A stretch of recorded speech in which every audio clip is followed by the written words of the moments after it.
There is a particular moment in aerial combat that separates myth from mechanics. It occurs not when a fighter fires, but when the target fails to behave as physics predicts. In the spring of 1943, over the industrial haze of occupied Western Europe, German fighter pilots encountered an American aircraft so bulky, so visually absurd, that their first instinct was not evasion, but ridicule. They called it a flying barrel, a 7-ton milk bottle, a machine that seemed to mock every principle of fighter design they had been taught to revere. And then, within 18 months, those same pilots learned to fear the sound of its approach more than any other aircraft in the Allied inventory. This is the story of how the Republic P-47 Thunderbolt transformed from an object of derision into the most statistically dominant fighter of the European air war, not by conforming to the elegance of German engineering philosophy, but by annihilating it. To understand why the Thunderbolt provoked laughter, one must first understand what German pilots had been conditioned to respect. By 1943, the Luftwaffe had spent 4 years refining a very specific aesthetic of aerial superiority: light, tightly wound airframes built around inline engines, optimized for rapid climb, tight turning circles, and the instantaneous energy management required for close-quarters dogfighting. The Messerschmitt Bf-109 and Focke-Wulf Fw-190 represented the culmination of this philosophy. They were surgical instruments. And into this environment, in April of 1943, arrived an aircraft that weighed more than 10,000 pounds empty, fully loaded, to over 17,500 pounds, making it the heaviest single-engine fighter built by any nation during the war. Its fuselage was a blunt cylinder wrapped around a 2,000 horsepower Pratt & Whitney R2800 double-wasp radial engine. Its wing loading was high, its turn radius was generous, to put it charitably. And its silhouette, viewed head-on, suggested not aerial agility, but industrial stubbornness. The designer, Alexander Kartveli, a Georgian immigrant who had absorbed French engineering precision before bringing his talents to American industry, had not set out to build a beautiful aircraft. He had set out to solve a specific problem that the United States Army Air Forces believed would define the next phase of the war: how to escort heavy bombers deep into German airspace, at altitudes above 30,000 feet, against an opponent who had spent half a decade perfecting high-altitude interception. The lightweight fighter concept, which Kartveli himself had favored in earlier designs, had been rendered obsolete by the technical demands of turbo supercharging, heavy armament, and the structural integrity required to survive combat damage over enemy territory. Major Alexander de Seversky, Kartveli's predecessor and mentor, had argued since 1939 that future fighters would need to be bigger, faster, and higher flying. The Army Air Corps had initially dismissed him. By 1941, with combat reports streaming in from Europe, Kartveli realized that Seversky had been correct all along. The result was a machine that violated nearly every contemporary assumption about what a fighter should be. The first combat encounter came on April 15, 1943, over occupied Belgium. Captain Werner Schröer of Jagdgeschwader 26, one of the most experienced fighter units in the Luftwaffe, spotted the American formation approaching and reportedly radioed to his wingmen that the Americans were flying barrels. Compared to the sleek, angular profiles of German fighters, the P-47 seemed almost comically oversized. Its big, round engine, its thick fuselage, its short wings relative to its mass, all suggested an easy target. German pilots, confident and battle-hardened, had little respect for these newcomers. The Americans, many of whom were still transitioning from training aircraft to frontline combat, seemed ill-equipped for the lethal theater they had entered. What the Germans could not see, and what would take months of costly experience to reveal, was that Kartveli had built something fundamentally different from a dogfighter. He had built a weapons platform. The armament configuration tells the story with mathematical clarity. The P-47 carried 8 Browning M2.50 caliber machine guns, 4 in each wing, with a total ammunition load of 3,400 rounds. When fired simultaneously, these weapons delivered approximately 6,400 rounds per minute, creating a projectile density that no German fighter could match. The Fw-190, for all its lethality, relied on a combination of cannons and machine guns with far more limited ammunition reserves. The Bf-109 carried cannon armament firing through the propeller hub, devastating in short bursts but requiring precision and conservation. The Thunderbolt, by contrast, was designed for sustained fire. American engineers refined the gun harmonization through extensive testing, adjusting the convergence point to approximately 300 yards, where all 8 weapon streams would intersect into a lethal zone roughly 6 feet wide. At that range, a 1-second burst put over 100 rounds into the target area. German pilots, accustomed to the disciplined ammunition management of cannon-armed fighters, encountered something they had not trained for: a wall of lead that did not stop. But firepower alone does not explain the aircraft's transformation from ridiculed novelty to feared adversary. The true architecture of the Thunderbolt's success lay in its power plant and its structural philosophy. The Pratt & Whitney R2800 Double Wasp was not merely a large engine. It was a 2,000 horsepower radial that retained its output at altitudes where German inline engines began to gasp for air. The turbo supercharger extracted energy from the engine's exhaust gases to drive a compressor, forcing dense air into the carburetor at altitudes where atmospheric pressure would normally starve the engine of oxygen. This was made possible by the turbo supercharger, a complex and heavy system that American engineering had refined to a level of reliability that the Luftwaffe, with its emphasis on lightweight performance, had never prioritized. The result was that at 30,000 feet, where much of the air war over Germany was fought, the Thunderbolt could outrun, outdive, and eventually outclimb its opponents. The diving capability was particularly significant. In early combat sorties, pilots discovered that the P-47 could outdive all opposing fighters, a definite advantage that would shape tactical doctrine for the remainder of the war. In aerial combat, the ability to convert altitude into speed, attack, and then use that kinetic energy to zoom back to a position of advantage is the essence of energy fighting. The Thunderbolt's mass, which German pilots initially mocked as a liability, became an asset in the dive. Its momentum was enormous. Its structural integrity, built to withstand the stresses of a 17,000-pound airframe, meant it could pull out of dives that would tear the wings from lighter aircraft. And then there was the matter of survival. The P-47's air-cooled radial engine did not rely on the vulnerable liquid cooling systems and radiators that plagued inline engine fighters. A single bullet through a coolant line could force a Bf-109 to abandon combat within minutes. The Thunderbolt's R2800, by contrast, could sustain damage that would render other engines inoperative. The engine itself, a 2,400-pound mass of steel and aluminum, functioned as a shield against frontal fire. Pilots returned with cylinders missing, with control surfaces shredded, with fuselages perforated by cannon shells. The aircraft's construction, with its heavy framing and redundant systems, absorbed punishment that would have destroyed any other single-engine fighter in the theater. Robert S. Johnson, who would become one of the highest-scoring American aces in Europe, provided perhaps the most dramatic testament to this durability. On June 26, 1943, Johnson's P-47 was jumped by a German fighter, likely an FW-190 piloted by one of the Luftwaffe's most experienced aces. The German poured cannon and machine gun fire into Johnson's aircraft for an extended engagement, expending his entire ammunition load in the attempt to bring the Thunderbolt down. Johnson counted 200 bullet holes in his airframe after landing and stopped counting before completing his inspection. He had been wounded by shrapnel and burned by hydraulic fluid, but he had flown the aircraft back to base. 5 days later, he was flying combat missions again. This was not an isolated incident. It was a repeatable characteristic of the design. However, an aircraft is only as effective as the tactics employed by those who fly it. The transformation of the P-47 from mocked curiosity to lethal instrument owes an enormous debt to Colonel Hubert Zemke and the 56th Fighter Group, the unit that would become known as Zemke's Wolfpack.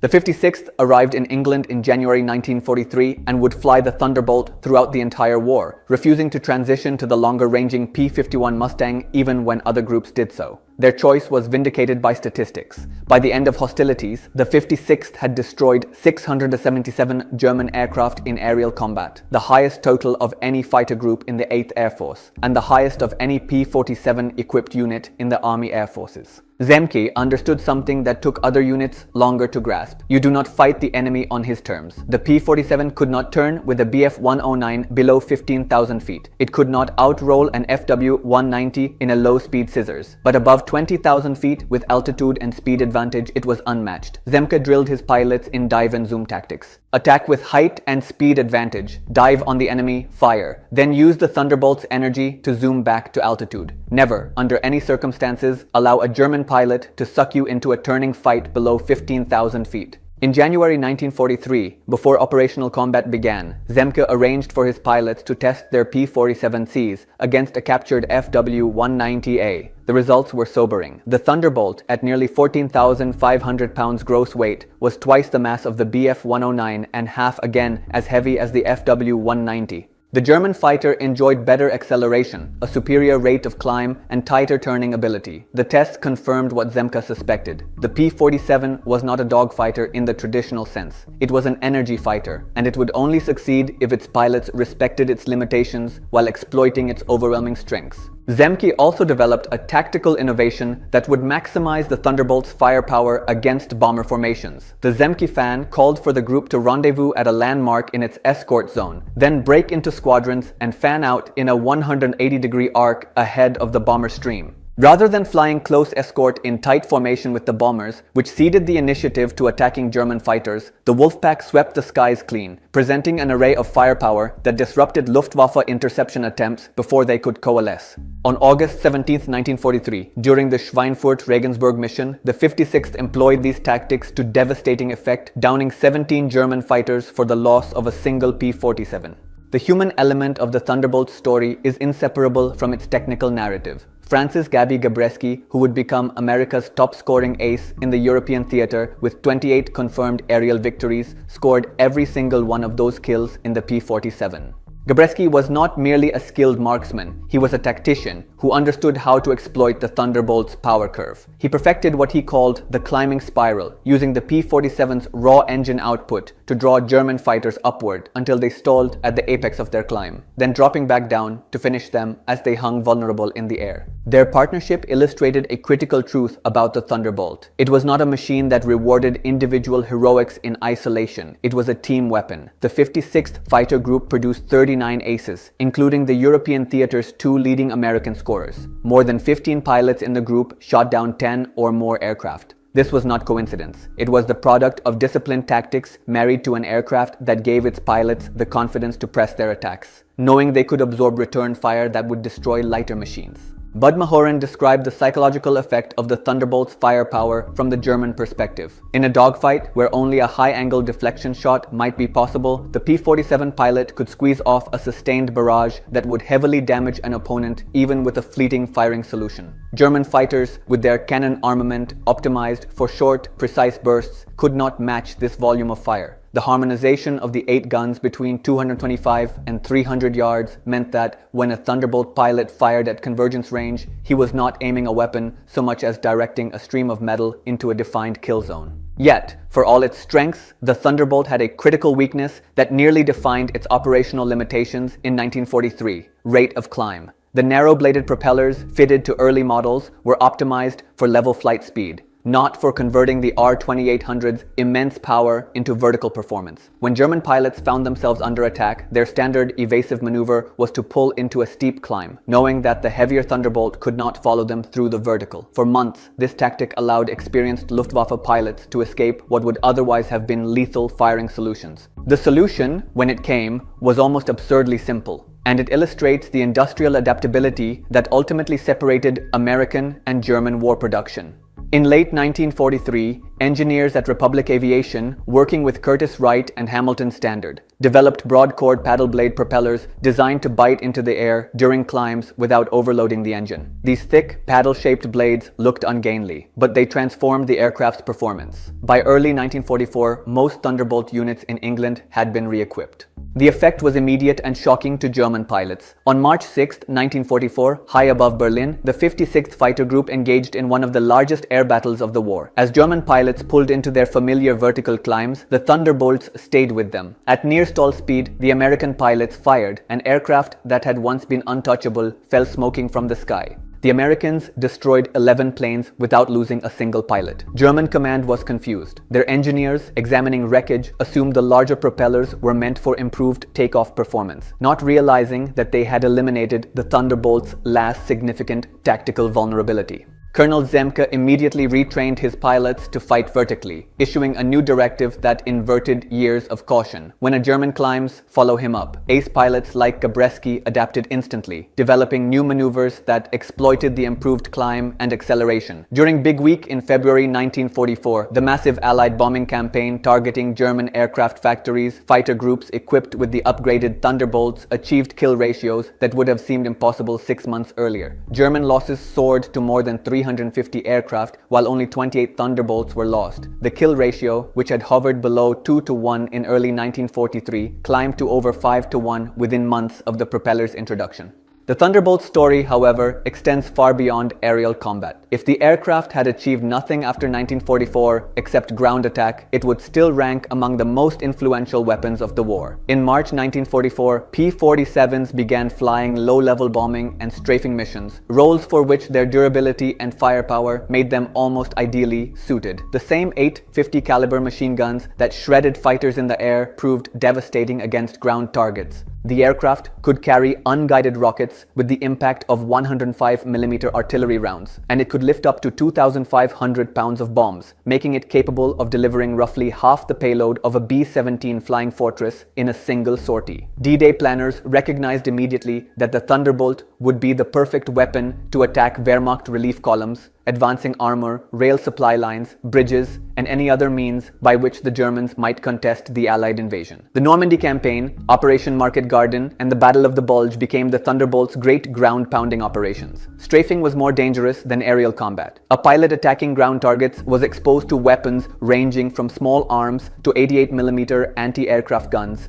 throughout his attack run. But the P-47's ruggedness gave it a survival rate that no other Allied fighter bomber could match. It had no liquid cooling plumbing to puncture, no radiators to destroy with a single lucky hit. The big radial engine, that 2,400-pound mass of metal that German pilots had mocked as excessive, became a shield against frontal ground fire. The statistics of the Thunderbolt's ground campaign are difficult to comprehend in scale. Between D-Day and VE Day, P-47 pilots destroyed 86,000 railway cars, 9,000 locomotives, 6,000 armored fighting vehicles, and 68,000 trucks. They flew more than 500,000 combat missions and dropped over 132,000 tons of bombs. The aircraft was lost at the exceptionally low rate of 0.7% per mission, while achieving an aerial kill ratio of 4.6 to 1. In the European theater alone, P-47 pilots destroyed more than 7,000 enemy aircraft, with over half of those victories in direct air-to-air combat and the remainder on the ground during attack missions. To fully grasp why German laughter turned to dread, one must look not only at the aircraft itself, but at the industrial system that produced it. The United States manufactured 15,683 P-47 Thunderbolts between 1941 and 1945, more than any other American fighter of the war. Approximately two-thirds of these reached overseas commands. This was not craftsmanship in the European sense. It was mass production on a scale that the German economy, for all its technical sophistication, could not match. The Lake City ammunition plant alone produced 1.6 billion rounds annually to feed the Thunderbolt's voracious appetite. German pilots, trained to count every round of their limited cannon ammunition, found themselves facing American fighters that could fire continuously without thermal jamming or ammunition anxiety. The psychological asymmetry was profound, where a German ace might approach combat with the precision of a duelist, selecting his moment and conserving his resources. The Thunderbolt pilot could afford to be profligate. He could hose a target area with sustained fire, correct his aim, and fire again. German pilots who survived these encounters described the experience not as combat, but as industrial execution. Major Joseph Briller, the commander of Jagdgeschwader 26 and one of the most respected fighter leaders in the Luftwaffe, admitted after the war that the Thunderbolt had been grossly underestimated. He called it the perfect fighter bomber, noting that its guns never jammed, never overheated, and consistently outmatched expectations. "We laughed at them in 1943, he reportedly said. Nobody laughs now." The post-war reassessment by German commanders reveals a fundamental philosophical divergence that the Thunderbolt embodied. The Luftwaffe had built elegant fighters, optimized for individual tactical superiority. The Americans had built something else entirely. A mass-produced, heavily armed, structurally redundant weapons platform designed to survive, to deliver overwhelming firepower, and to be replaced in quantity if lost. The P-47 was not a refinement of existing fighter doctrine. It was a repudiation of it. This is why the aircraft's legacy extends beyond its wartime service. The Fairchild Republic A-10 Thunderbolt II, the modern close air support aircraft that American ground troops have relied upon for decades, takes its name directly from the P-47, honoring not merely a lineage of manufacturer, but a design philosophy. Both aircraft prioritize durability, firepower, and pilot survivability over elegance or speed. Both are machines that trade aesthetic grace for functional brutality. And both have proven that in the calculus of aerial warfare, the ability to return to base with catastrophic damage, to deliver sustained firepower that alters the psychology of the enemy, and to be present in overwhelming numbers, can defeat tactical brilliance. There is a temptation when examining the P-47's combat record to reduce its success to a single attribute: the 850 caliber machine guns, the turbo supercharger, the radial engine, the paddle blade propeller, the heavy airframe. But the truth is more integrated than any single component. The Thunderbolt succeeded because its design was systemic. Every element reinforced every other element. The heavy structure allowed the mounting of heavy armament. The powerful engine required the heavy structure but also enabled the altitude performance that kept the aircraft above its more agile opponents. The radial engine's durability allowed pilots to press attacks that would have been suicidal in liquid-cooled aircraft. The massive ammunition load allowed sustained fire that compensated for the aircraft's inability to outturn its opponents in a classic dogfight. And the industrial base that produced the aircraft in such numbers meant that German pilots never faced a solitary Thunderbolt. They faced waves of them, day after day, until the Luftwaffe's pilot corps was bled white. The P-47 Thunderbolt was many things: ugly, heavy, stubborn. But above all, it was sufficient. And in total war, sufficiency, delivered in overwhelming quantity and backed by firepower that erases the margin for error, is the only aesthetic that ultimately matters.